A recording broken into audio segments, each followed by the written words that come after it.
Star plus के daily Anupama serial के लिए हमारे चैनल को जरूर सब्सक्राइब करें। आज का एपिसोड बेहद इमोशनल और दिल को छू जाने वाला है। शुरुआत होती है अनुपमा की खुशी से, जो कह रही होती है कि आज का दिन बहुत अच्छा है। उसे माही की शादी की भी खुशी है और इसके साथ ही एक बड़ा ऑर्डर भी मिला है। राघव उसकी बात पर सहमति जताते हुए कहता है, जी अनुपमा जी। अनुपमा बताती है कि यह ऑर्डर सिर्फ राघव और एंजल की मेहनत की वजह से ही मिला है। राघव कहता है, आपकी सालों की मेहनत रंग लाई है। अनुपमा कहती है कि इस प्रॉफिट में से वह राघव को भी हिस्सा देगी, लेकिन राघव विनम्रता से मना करते हुए कहता है कि वह सिर्फ एक कर्मचारी है और उसे बस अपना काम करना है, प्रॉफिट की हिस्सेदारी नहीं चाहिए। अनुपमा अपनी रसोई की महिलाओं को बताती है कि मेहंदी और संगीत का कार्यक्रम कोठारी परिवार के यहाँ होगा, लेकिन मिठाई यहीं से ले जानी होगी। तभी राघव कहता है कि उसे लगता है उसका शादी में जाना ठीक नहीं होगा। अनुपमा कहती है कि अगर वह आएगा तो अच्छा लगेगा, लेकिन अगर न आना चाहे तो उसकी मर्जी है।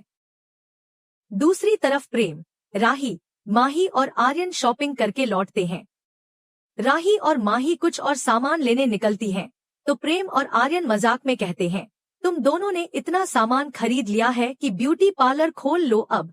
इसके बाद चारों मिलकर डांस करते हैं और खुशियां मनाते हैं। शादी की तैयारियां जोरों पर होती हैं और कृष्ण कुंज में रौनक नजर आती है। माही और राही घर लौट आती हैं और अनुपमा उन्हें साथ देखकर बहुत भावुक हो जाती है। वह देखती है कि दोनों न सिर्फ साथ हैं बल्कि खुश भी हैं। माही और राही अनुपमा को गले लगा लेती है और माफी मांगती है।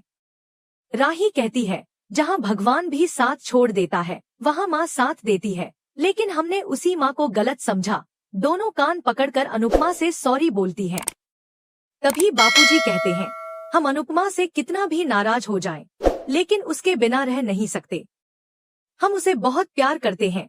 अनुपमा भावुक होकर कहती है, अब बस कर दीजिए बापूजी, मैं बहुत इमोशनल हो गई हूँ।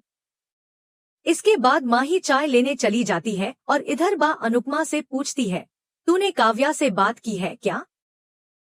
अनुपमा बताती है कि उसने काव्या को कई बार कॉल और मैसेज किए, लेकिन एक बार ही काव्या ने कॉल बैक किया और बताया कि वह अपनी नई जिंदगी में खुश है और पुराने रिश्तों से कोई संबंध नहीं रखना चाहती। काव्या ने यहाँ तक नहीं पूछा कि माही की शादी कब है, किससे हो रही है या लड़का क्या करता है। बा गुस्से से कहती है, ऐसी भी क्या माँ होती है। हम उससे कोई खर्चा तो नहीं मांग रहे थे, बस चाहते थे कि वह माही की खुशी में शामिल हो। अनुपमा कहती है, माही मेरी बेटी है और मैं उसकी शादी में कोई कमी नहीं रहने दूंगी। तभी माही वहां आ जाती है और कहती है, मम्मा ने आने से मना कर दिया। कोई बात नहीं, मेरे पास मेरी अनुपमा है, आर्यन है और मैं बहुत खुश हूँ। माही की आंखों में आंसू होते हैं, लेकिन वह खुद को संभालती है। अनुपमा को बहुत दुख होता है कि काव्या अपनी बेटी की शादी में नहीं आ रही। माही सबको चाय देती है और पाखी मजाक में कहती है, यहाँ काम कर ले, वहाँ जाकर तो बस हुक्म ही चलाना है। राघव भी माही से कहता है, उस घर में सब ठीक है, लेकिन दादी सास से बचकर रहना, क्योंकि वो तो सांस भी नहीं लेने देती। तभी अनुपमा के पास एडवोकेट सुषमा का कॉल आता है। वह कहती है, अनुपमा जी, मुझे आपसे मिलना है। प्रार्थना मेरे सामने बैठी है। अनुपमा तुरंत प्रार्थना से मिलने जाती है। प्रार्थना डर के मारे कांप रही होती है और कहती है, मैंने सोचा था सब खुद ही संभाल लूंगी, लेकिन डर लग रहा था इसीलिए आपको बुलाया है। वह बताती है कि उसके फैसले से कोठारी हाउस में तूफान आ सकता है। अनुपमा उसे भरोसा देती है, अगर तूने इतना बड़ा फैसला लिया है तो मैं तेरे साथ हूँ। अनुपमा सुषमा से कहती है, सुषमा जी, यह कितनी अजीब बात है कि अगर कोई औरत घर में पिटती रहे तो ठीक है, लेकिन तलाक की बात करे तो गलत मानी जाती है। हमारा समाज ऐसा क्यों है? सुषमा सहमति जताती है, आजकल औरतें पढ़ी लिखी होती हैं, फिर भी आवाज नहीं उठा पाती। अनुपमा प्रार्थना से कहती है, तू सही कर रही है बेटा, बस हिम्मत रखना, ये रास्ता आसान नहीं है। तलाक के बाद भी लोग बातें बनाएंगे, तलाक लेने से पहले भी तुझे बहुत समझाएंगे, उंगलियां उठाएंगे, लेकिन तू डरना मत। वह कहती है, जब औरत पर हाथ उठाया जाता है तो वह आंखों पर चश्मा और चेहरे पर मेकअप लगाकर बाहर जाती है, लेकिन लोग फिर भी समझ जाते हैं कि कुछ गलत है। लेकिन वे कहते हैं, ये पति पत्नी का मामला है, हम क्यों बोलें? जब वही औरत तलाक लेती है तो सब बोलने लगते हैं कि आजकल की लड़कियां जरा सी बात पर तलाक ले लेती हैं। वे यह नहीं समझते कि आखिर तलाक क्यों लिया जाता है। पहले के जमाने की औरतों के पास कोई ऑप्शन नहीं था, लेकिन आज के समय में यह एक विकल्प है। सुषमा कहती है, एक शादी में घुट घुट कर जीने से बेहतर है कि खुलकर जिया जाए। वह बताती है कि सबसे पहले उसे अपने पति को लीगल नोटिस भेजना होगा और पूछती है कि क्या वह तैयार है। प्रार्थना घबरा जाती है, लेकिन अनुपमा उसे हिम्मत देती है, तुझे थोड़ी हिम्मत रखनी होगी। इसी बीच हम देखते हैं कि गौतम यह कहता हुआ आता है कि वह अपनी मेहनत को यूं ही नहीं जाने देगा। तभी वह राही से टकरा जाता है और राही की चीजें गिर जाती हैं। गौतम राही से कहता है, तुम्हारी माँ क्रिमिनल के साथ मजे कर रही है और तुम्हारा भाई शादीशुदा लड़की पर डोरे डाल रहा है। राही गुस्से में जवाब देती है, कम से कम मेरी फैमिली में तुम्हारे जैसा नीच इंसान नहीं है। गौतम कहता है, राही जवाब देती है, ये अपनी जेब में रखो वरना मैं तुम्हारी ऐसी आरती उतारूंगी कि दामाद बनने का शौक ही निकल जाएगा। गौतम कहता है, अपने भाई को बोलना कि वह प्रार्थना से दूर रहे। राही कहती है, प्रार्थना से दूर रहना तो तुम्हें चाहिए, मैं अच्छे से जानती हूँ कि तुम उसके साथ कैसा सलूक करते हो। गौतम के जाते ही राही ने राहत की सांस ली, लेकिन उसकी आंखों में अब भी गुस्सा था। वह आर्यन की तरफ देखते हुए बोली, और मुझे अच्छे से पता है कि प्रार्थना और अंश के बीच सिर्फ दोस्ती है, लेकिन अगर कभी दोस्ती से ज्यादा कुछ हुआ भी तो मैं उन दोनों को ही सपोर्ट करूंगी। कम से कम प्रार्थना को तुम्हारे जैसे जानवर से छुटकारा तो मिलेगा। तभी आर्यन वहां आ गया और उसकी आवाज ने माहौल थोड़ा नरम कर दिया। भाभी, सब ठीक तो है ना? राही मुस्कुरा दी, लेकिन उसकी आंखों में चिंता साफ थी। बस यही गौतम बकवास कर रहा था। मुझे समझ नहीं आता पापा और मोटीबा को उसका असली चेहरा क्यों नहीं दिखता। सोच रही हूँ प्रार्थना लंदन जाकर इस आदमी के साथ कैसे रह पाएगी। आर्यन ने तुरंत कहा, हम दीदी को लंदन जाने से रोक लेंगे, लेकिन फिलहाल तो मेरी शादी के फंक्शन शुरू होने वाले हैं, हमें उन्हें एंजॉय करना चाहिए। राही मुस्कुरा दी, गौतम जैसे नमूने की वजह से तुम्हारी शादी खराब थोड़ी होगी, कल तो हम खूब एंजॉय करेंगे। उधर प्रार्थना और अनुपमा एकांत में बात कर रही थी। अनुपमा ने चिंता जताई, प्रार्थना, अगर तुम्हें लंदन नहीं जाना है तो अपने पापा से बात करो। लेकिन प्रार्थना ने घबराते हुए कहा, पापा मुझसे नाराज हो जाएंगे। अनुपमा ने उसकी आंखों में देखकर कहा, वो तुम्हारे पापा हैं, तुम्हारी बात जरूर समझेंगे। उन्हें बताओ कि गौतम के साथ तुम खुद को सेफ नहीं समझती। फिर उसने अपने अतीत को याद करते हुए कहा, मैं जानती हूँ यह फैसला आसान नहीं है। जब मैंने वनराज से डिवोर्स लिया था तो कितनी मुश्किलें आई थी। प्रार्थना बोली, आंटी, मैं कोशिश करूंगी मम्मी पापा से बात करने की, लेकिन प्लीज आप प्रेम या राही से कुछ मत कहना। घर में बा फेस मास्क लगाए बैठी थी और बापूजी जैसे ही उन्हें देखते हैं डरकर पीछे हट जाते हैं।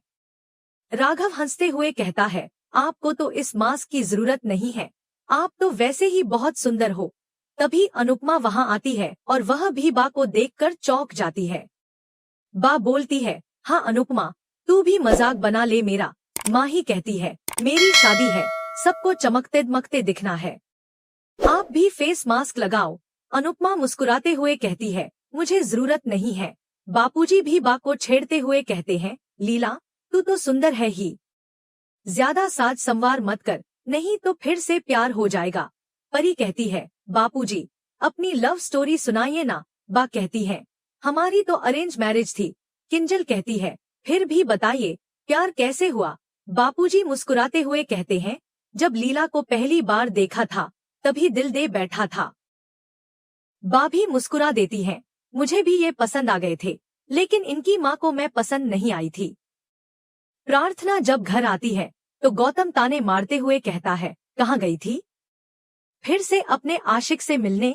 उस वक्त पराग कॉल पर बात कर रहा होता है, लेकिन जब वो गौतम और प्रार्थना को देखता है तो उनकी तरफ आता है। गौतम तुरंत अपना रवैया बदलता है और कहता है, तुम अपना फोन चार्ज कर लिया करो। जब तुम्हारे पास कॉल नहीं लगता तो मैं बहुत परेशान हो जाता हूँ। पराग हंसते हुए कहता है, शॉपिंग वगैरह तो राही और बाकी लोग देख लेंगे, आप लोग बस लंदन की तैयारी करो। फिर पराग और गौतम वहां से चले जाते हैं। प्रार्थना अकेली खड़ी होती है और तभी आर्यन और प्रेम वहां आते हैं। प्रार्थना चौंक जाती है। प्रेम, तुमने तो डरा ही दिया। आर्यन कहता है, दीदी, गौतम से डरने की कोई जरूरत नहीं है। प्रार्थना मुस्कुराकर कहती है, थैंक यू। वैसे मैं डर नहीं रही, मैं वही करूंगी जो मुझे सही लगेगा। राघव अनुपमा के बारे में सोच रहा होता है। वह खुद से सवाल करता है, मैं हमेशा उन्हीं के बारे में क्यों सोचता हूँ? क्या मैं उन्हें दोस्त से ज्यादा मानने लगा हूँ? वह निर्णय लेता है कि अनुपमा से बात करनी चाहिए। जब वह अनुपमा को आते देखता है तो पूछता है, अनुपमा जी, आपको कुछ कहना था, लेकिन फिर अपनी बात बदल देता है और सोचता है, नहीं, यह सही समय नहीं है।